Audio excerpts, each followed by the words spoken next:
Josh.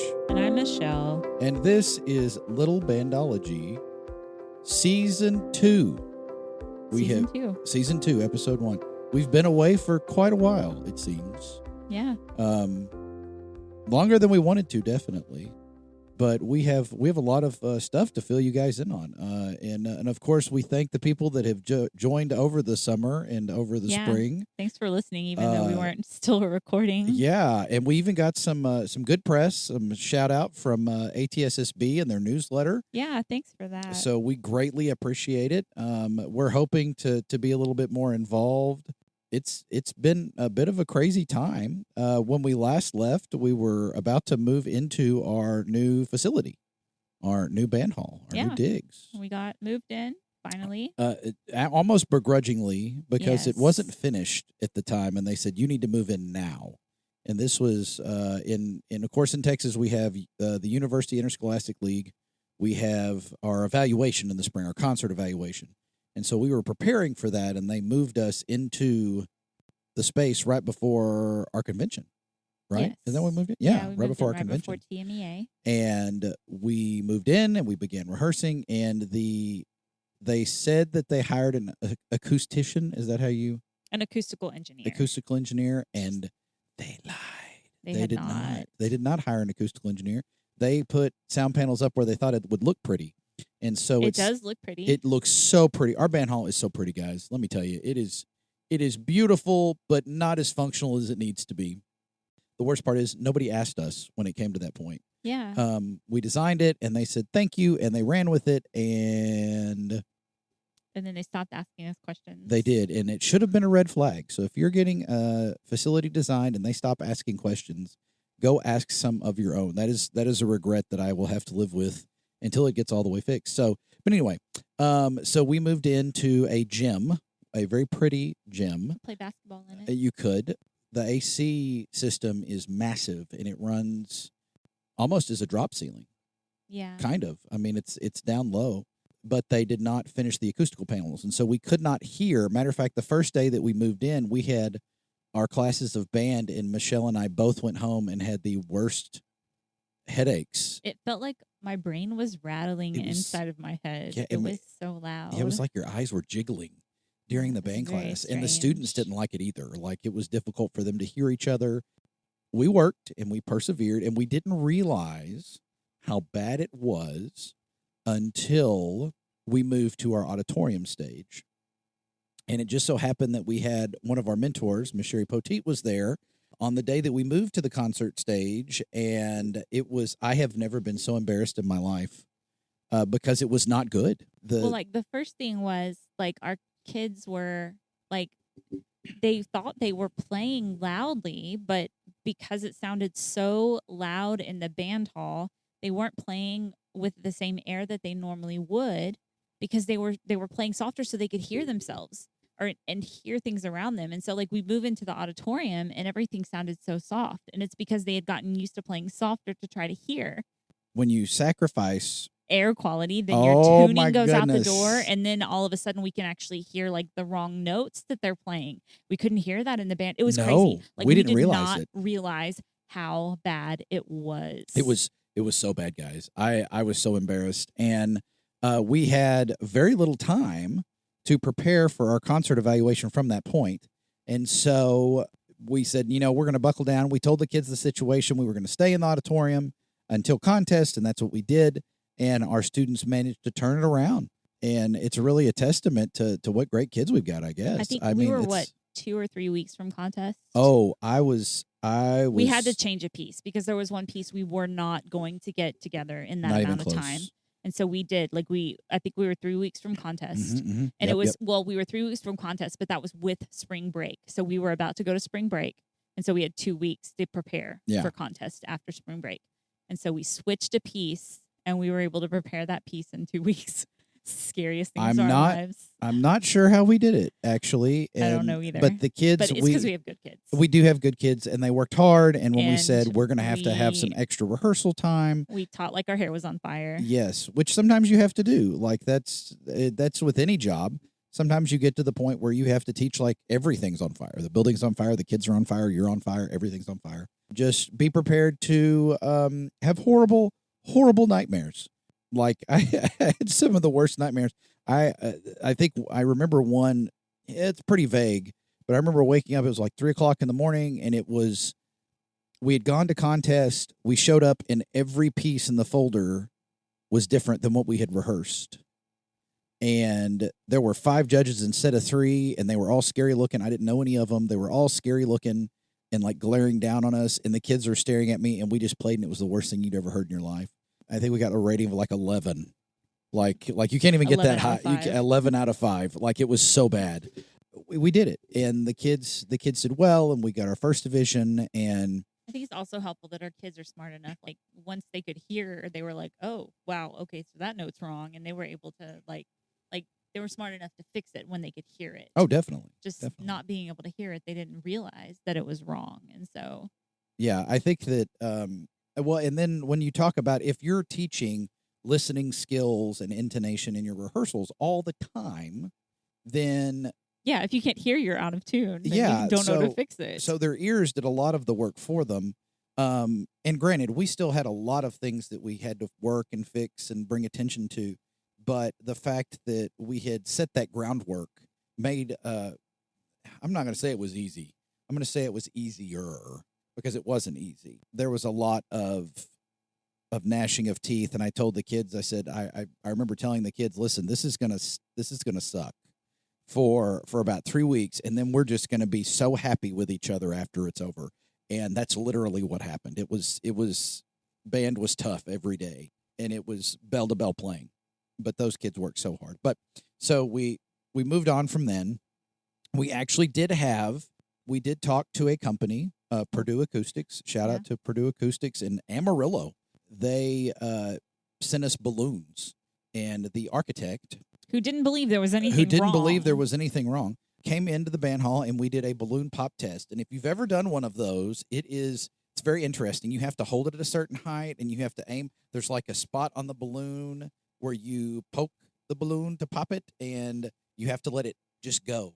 And we did that in 4 or 5 different places in the band hall, and he videoed it and sent it to them, and they said, okay, here are your problems. And so they came up with a plan. They came up with a proposal of all the things that we needed to fix the band hall.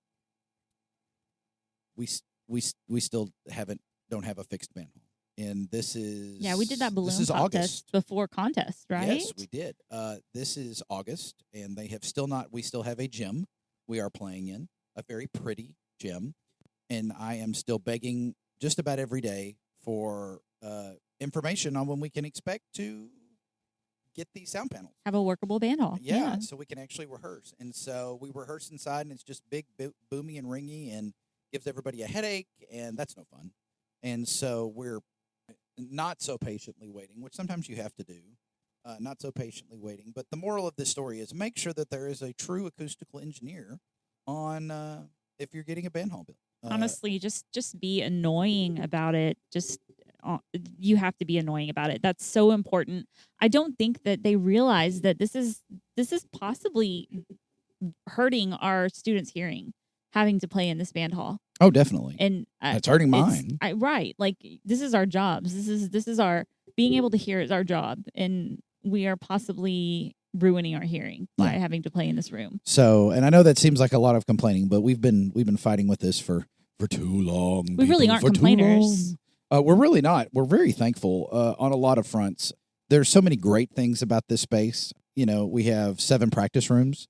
And they're beautiful. They're wonderful, and they're acoustically fantastic. Yes. I love going in there to practice myself. We have a space for our percussion. We have a music library that is not a hallway closet. We have an office that is bigger than any office I've ever been in. It has 4 workstations, but there's only 2 of us. So I'm hoping that the district thought, well, maybe in the future we'll hire some more staff. That would be so wonderful. And then we have like a little room it's called a maintenance room, but it's more like a lounge, I guess. We've got a fridge in there and a couch, and we've got a sink that was supposed to be an industrial sink, but it's like a little hand wash sink, but that's fine. We have wonderful instrument storage from Marco Polo. If you are looking for instrument storage, Marco is, and we are not endorsed, by any company. However, if you'd like to endorse us, if you would like to endorse us, Marco, let us we'd be all down know. for that. Yeah. But they are a fantastic product. They were so easy to work with. They were easy to work with. Visited with the guy that was installing them. They came in on a Saturday to install them, and I got to meet the installers and just wonderful, wonderful people. A brilliant company. Very, very impressed. And then our music library is through Music Filing Solutions. We're still working on getting music into it, but it's so easy to put together. I put it together with my boys. I think it was just Aiden actually that went and helped me, and we put because Noah was a camp. Yeah, Noah was a camp. So so that's what we did. We went up on a Saturday and we went in the morning and put it together. It took no time at all. You just use a little mallet, boom, boom, boom, boom, boom, and you just put it all together. And then of course we get to the end of the year. And so we do, as you do, spring concerts and all the things. Michelle and I make it a point this is our second summer to do this. And it's my third summer. Her third, she's special. Third summer. We don't do very much band in the summer. And I know that there are band directors who eat, sleep, breathe band and cannot stay away from the band hall. And we force ourselves to. It's our palate cleanser. It's our palate cleanser is what we call it. We both work in the summer for the Texas Shakespeare Festival that happens at Kilgore. It's part of Kilgore College, but they hire fantastic artists from all over the United States, even outside of the United States, to come in and create 4 shows in repertory. So they go on at the same time, but it's actually 4, 5, 6. If you include the talent show, it's 7 really shows for the entire month of July. And so we have worked with them, and we did this summer. It was fantastic. Michelle is the head of the ticket office, so she's one of the big bosses. She has lots of power. I mean, I wouldn't. She say has I have all any the power. Oh, you have the power. I don't really have any power. When people need tickets, you have I the sell power. tickets. And I am part of the acting company. It's wonderful to get to work with artists for art's sake. And there's no judging involved. It's downright magical to be able to create art with people from all different backgrounds and personality types. Now, Josh says we don't do anything with band, but Josh definitely got to play his trombone on stage, and he definitely played a tuba on stage. I did. He got to play an instrument in 2 of his 3 shows that he was in. So and it was fun, and that's not really. I guess that's just being a musician, being an artist. But I wasn't teaching band during that time. I guess that's. Although I did have a fellow cast member that wanted to learn drum set, and so we had some lessons. I guess that counts. Yeah, shout out to Dinah for wanted to learn how to play drum set, and so we had some beginner lessons down in the green room, waiting for shows to start and stuff. That was a lot of fun. Very fantastic student. It was a great summer, a great palate cleanser. We're excited to be. We were excited for the first. We literally finish our season at Texas Shakespeare Festival, and the very next day we start summer band. So we really kind of start before the season is over. We meet with our new marchers and our leadership before summer's over, and get excited about the fall, and then boom, summer band. And also, like, a plus to it is we get paid to do it. Yeah, we do. So, like, it's a summer job too. It is, and our kids love that because it's something that's not banned. That is fun, and I think this summer our kids are probably the busiest people that I've ever met. They did so much. Our son Noah, literally in the month of June, was home 5 days. He was gone. He came home on weekends. We could go into all of it, and that would be a podcast all by itself. Our kids were just everywhere. They went, if you can think of a camp, they probably did it. They were camp counselors. They didn't know we're camp counselors. For 2 weeks, Sutton twirled at the Junior Olympics. Yeah, she did. I was so proud of her. And was a top 10 finisher. Like, people are going to, this is where they turn it off. Oh, God, they're just bragging on their kids again. Know, but I'm so proud of them. But they just had a fantastic summer, too. Noah got to sing a solo at the Texas FFA convention. Yes. That was so cool. That was a big deal. Yeah. Aiden went to a film camp and created an entire 2-minute film in like 8 hours. Yeah, he got to work with like actual filmmakers. Yeah, it's crazy the resources that are out there when you care to look.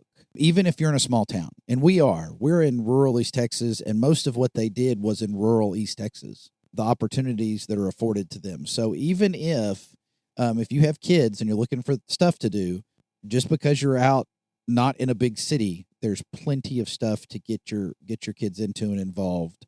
And we're big believers in our kids getting to try lots of different things. Yeah, try things, figure out what they like. I mean, that's a big part of it, is figuring out what they like and what they don't like.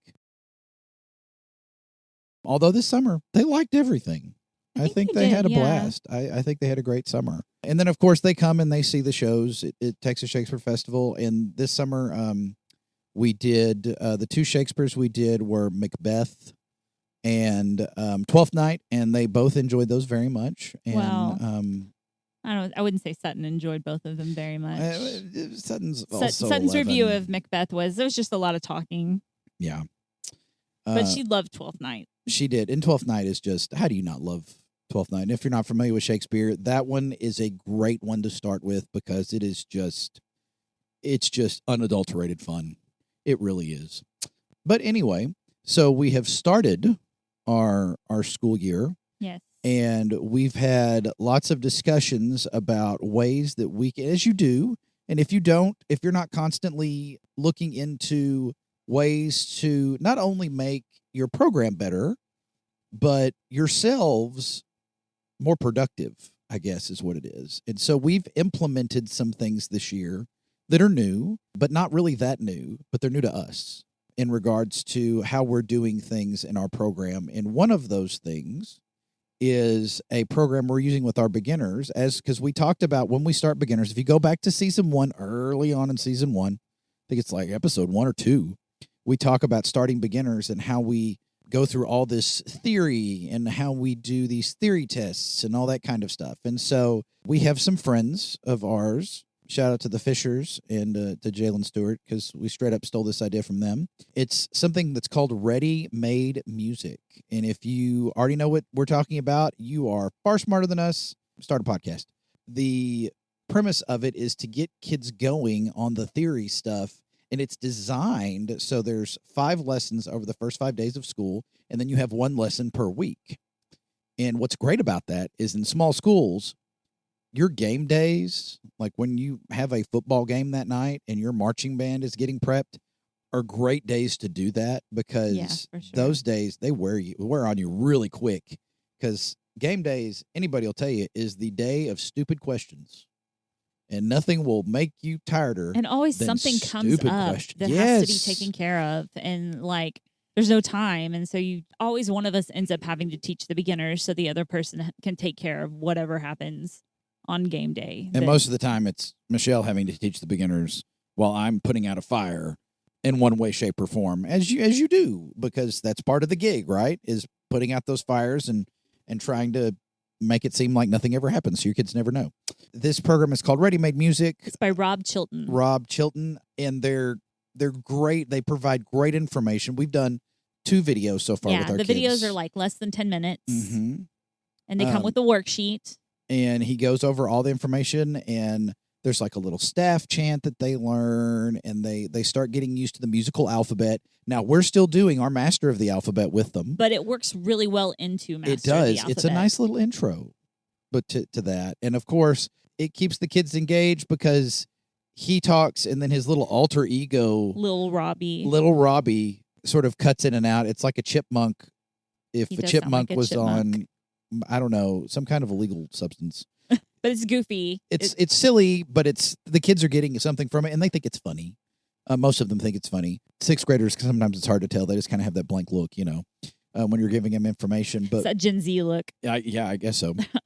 We present that to him in addition to all the other things that you teach the beginners, like how to come in the door, how to not put up before we're done. Like that's a thing this year. I've had to be stern. Yeah, this class has been really weird about that. They really are concerned about getting out of class to go to the next class, when eventually they're not going to want to do that because all the newness is worn off. So they're going to, typically kids like to stay in the band room for the most part. But that's something that we added this year, was ready-made music. So we're excited to get to use that. And that made our lives a lot easier because we're not making theory worksheets. Yes, they're already made. It's all there. Just have to print them. It is so worth the money, I'm telling you. So if you haven't looked at ready-made music, I highly recommend it. And that's been around a little while. Yeah. I'm not sure how long. how long but it's yeah, been, but it's we're been late out to for the a while. party. Wish We we had gotten are. there sooner. Yes, because it's making our lives so much easier, and it's making our students better for it, for definitely sure. And we're getting to move a little bit quicker I really than feel we like normally it. would. Yeah. Now we're still like we usually make our students make 100 on their theory tests before we start our instruments. We're making them make 100 on these worksheets. It honestly the worksheets are so stinking easy, but we're not. I don't know. Backwards alphabet is hard. It is. We're not making them totally redo the worksheets. We're just highlighting what they get wrong and then making them correct them. Yeah, and they can bring that back and turn it in on the same worksheet. Most of them worksheet. are correcting them really quickly. It's not by the end of class usually. It's not been too much of an issue for them. And they're getting to learn. The second lesson is learning the directions where the keys are on the piano, and you're like, well, what? We're not teaching piano. Yes, but there's some skills that can transfer from there definitely, and especially if you're teaching all your kids together and they're getting the same basic information all together. There's a lot of power in that information, because not everybody has a split class in small school. True. We didn't when I came to Beckful originally. We had them all the last period of the day right after PE. And all I remember is how much those kids stank every single day. It was so bad. I don't even know how we were able to be as successful as we were. But now we actually have them split into three separate classes. So the smell isn't as intense at the end of the day. But our band hall's bigger, and so I can move away further and not have to smell them. Although this year we kind of have an interesting split, and I guess I'm just a glutton for punishment. But our last period class, Michelle has flutes and oboes. Well, oboe. That's what our daughter Sutton is playing is the oboe. Our daughter's in our last period class this year. Yeah, because she's a sixth grader. Yeah, she's growing up. Because hello scholarship. How are you today? Like that's why she's playing oboe. What are you talking about? She's not going to play the oboe. Hey, she's going to twirl. You know what? Let it be. Let it be what it will be. I'm teaching tuba, trombone, and horn at the same time. We're still not really sure how that happened. I think I did it to myself. I think Josh was like drinking some wine or something when he was making that split. And I don't know. I had an out of body experience. He looked at the split and he was like, I still can't remember why this happened. Why did I do this to myself? Those are three really difficult instruments to teach all at the same time as beginners and they all have unique things that are the problem. So like teaching tuba, getting them comfortable with that embouchure in that mouthpiece and that big old horn takes forever. If you have cheats, please comment. Please email littlebandology@gmail.com.